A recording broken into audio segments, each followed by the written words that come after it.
Welcome back. तो friends, अभी का वीडियो है जवाब तो मैं दे दूंगा पर तुम डर जाओगे। जयशंकर का वो डराने वाला जवाब जिस पर उन्होंने खुद ये कहा। चलो देखे भैया, तो वीडियो शुरू करते हैं। वीडियो शुरू करने से पहले अगर आप चैनल पर नए हो और आपने अभी तक सब्सक्राइब नहीं किया है तो जल्दी से पहले सब्सक्राइब के बाद में बेल आइकन को क्लिक कर लो ताकि आपको हमारे सारे न्यू वीडियोस के नोटिफिकेशन मिल जाए जैसे हम अपलोड करें। अगर आपको वीडियो पसंद आता प्लीज लाइक एंड शेयर। चलिए शुरू करते हैं। So, as a external affair minister, you have to answer a lot of difficult questions, like I'm doing now. on the spot, and some of the questions are very sensitive in nature, considering the geopolitical issues and all those things. And each of your words can be interpreted differently by national and international media. So, how do you prepare yourself mentally before going to a press conference?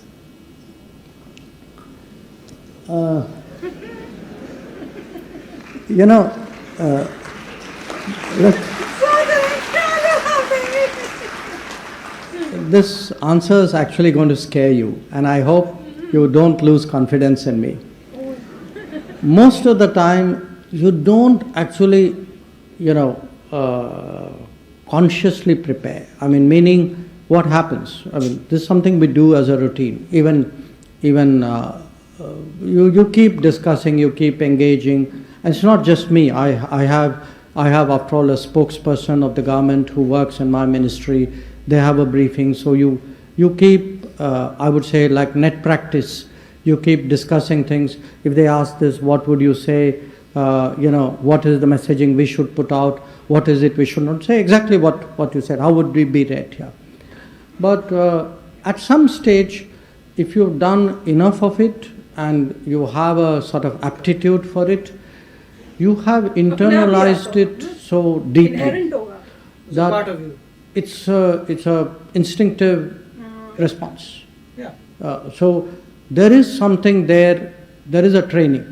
There is a experience. There is a अंदर से आ जाता होगा। something which is at the end of the day the body is such a great machine that maybe it's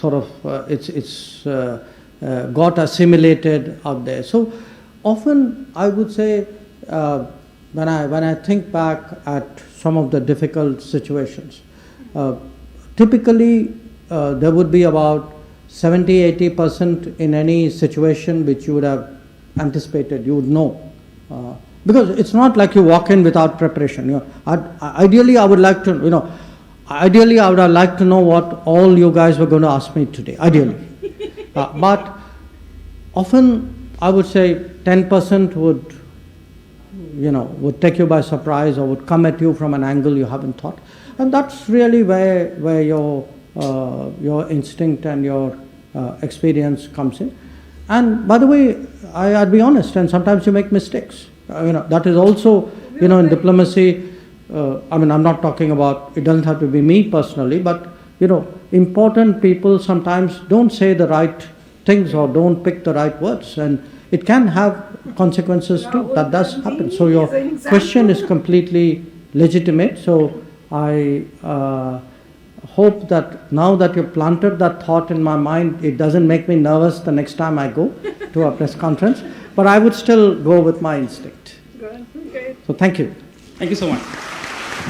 तो friends, बड़ा ही प्यारा video था। बहुत frankly उन्होंने आंसर दिया है कि भैया ये होता है। नहीं तो कोई वो बोल भी सकता ना, बड़ा प्लान करते हैं दिखाने के लिए कि मैं बड़ा कोई तोपची हूँ या कुछ। वो कह रहे हैं कि ये अपने आप एक्सपीरियंस से, और क्योंकि तुम्हारे में वो एप्टीट्यूड है, मतलब आपने इस लाइन को ही इसलिए चुना क्योंकि आप उसमें वैसे ही, मतलब कई नहीं, एप्टीट्यूड वाली बात नहीं। देखिए, पॉइंट होता है, एक्सपीरियंस भी होता है और अंदर से आता है। मोस्टली ये है कि आप पूरा सोच चुके हैं कि आपको क्या बोलना है, मतलब इन द सेंस कि आपका स्टैंड क्या है, आपका जो थॉट प्रोसेस है अपने देश के लिए। आपने हर चीज पे कर लिया कि इंडिया का ये स्टैंड होगा। पहले ही डिस्कस कर चुके हो, गवर्नमेंट ने बता दिया, आपको पता है इंडिया का स्टैंड क्या, आपको पता है मेरा ये स्टैंड है, यहाँ पे मेरा ये स्टैंड है, इस इशू मेरा ये स्टैंड है। तो आपको पता है इंडिया में आप इंडिया का स्टैंड क्या है, आप स्पोक्समैन है, मेरी कंट्री का ये स्टैंड है और यही रहेगा।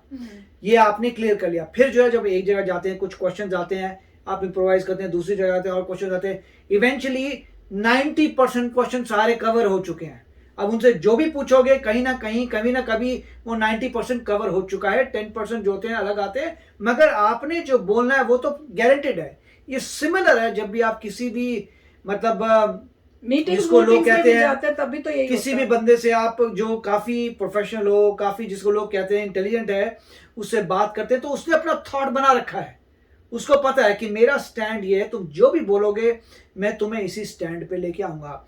और ये चीज बहुत ही कॉमन है पॉलिटिशियंस में भी, इसलिए बात कर जितने पॉलिटिशियंस हैं, अगर पॉलिटिशियंस से मतलब जो अच्छे पॉलिटिशियंस हैं उनसे अगर कोई क्वेश्चन पूछोगे और उसका आंसर उनको नहीं पता या बताना नहीं चाहते, वो वही बात बोल देंगे जो उनको पता है, चाहे वो उस क्वेश्चन से रिलेटेड हो या नहीं हो, राइट।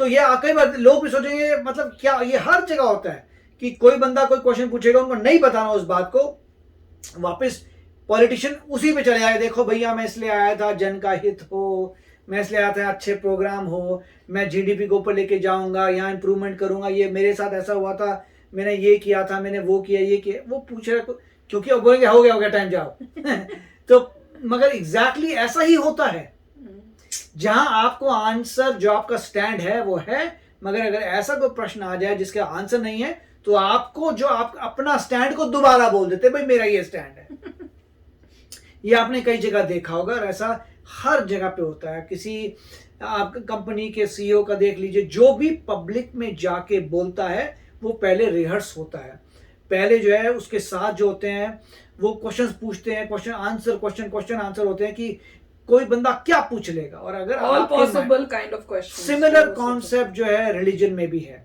रिलीजन में जो आप साधु संत सो कॉल्ड देखते हैं, इंडिया के साधु संत हैं, उन्होंने सारे एंगल देख लिए हैं रिलीजन के बारे में, कोई कुछ भी पूछ ले उनके पास आंसर है, क्योंकि उन्हें सारे एंगल देख लिए हैं और अपने माइंड में सोच चुके हैं कि मैं इसका ये आंसर दूंगा, इसका ये आंसर है, इसके हिसाब से ये है। वो सारा पार्ट वही है स्टडी करने का और बार बार डिबेट करने का। जितने आप ज़्यादा डिबेट करेंगे उतने आपको ज़्यादा क्वेश्चन आएंगे, वो अपने माइंड से बोलेंगे, फिर आपका स्टाइल बन जाएगा। आपको पता है कि मैंने 90% तो वही बोलना है जो मैं दुनिया को बोलते आता हूँ, और अगर कोई नया इशू आता है तो आपने इंडिया का स्टैंड पक्का कर लिया आप डिस्कस करके, भाई ये है।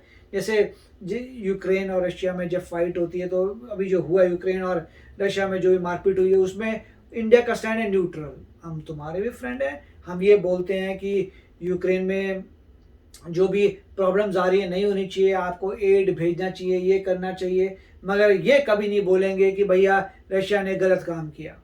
ये बोल देंगे कि वॉर गलत है, नहीं तो वॉर गलत बात है, मतलब आप फैक्ट करें वॉर होना अच्छी बात है, नहीं अच्छी बात है, लोगों का मरना अच्छी बात है, इनोसेंट का नहीं अच्छी बात है, इससे पूरे देश का पूरे वर्ल्ड का सत्यानाश हो रहा है, ये सब बुरी बातें हैं, वॉर नहीं करनी चाहिए। मगर ये नहीं बोलेंगे कि रशिया ने गलत काम किया है वॉर करके, तो फर्क है। तो मतलब जो जिसका स्टैंड है वो मेरे ख्याल से आपको आ जाता है ऐसे पोजीशंस में।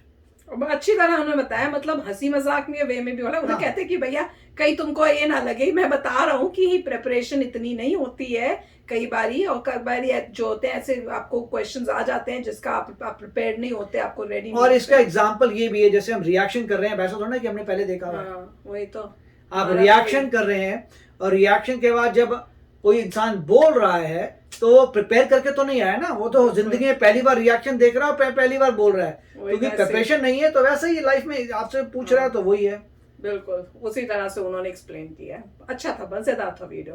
तो चलो फ्रेंड्स चलते हैं, मिलेंगे नेक्स्ट वीडियो में बहुत ही जल्द। Till then take care and bye bye. तो अगर आप मेरे इस चैनल पे नए हो तो जल्दी से सब्सक्राइब के बटन को हिट करो और बेल आइकन को क्लिक करो, ताकि आपको मेरा जब नया वीडियो मैं लगाऊं आपको उसके बारे में जल्दी से पता चल जाए।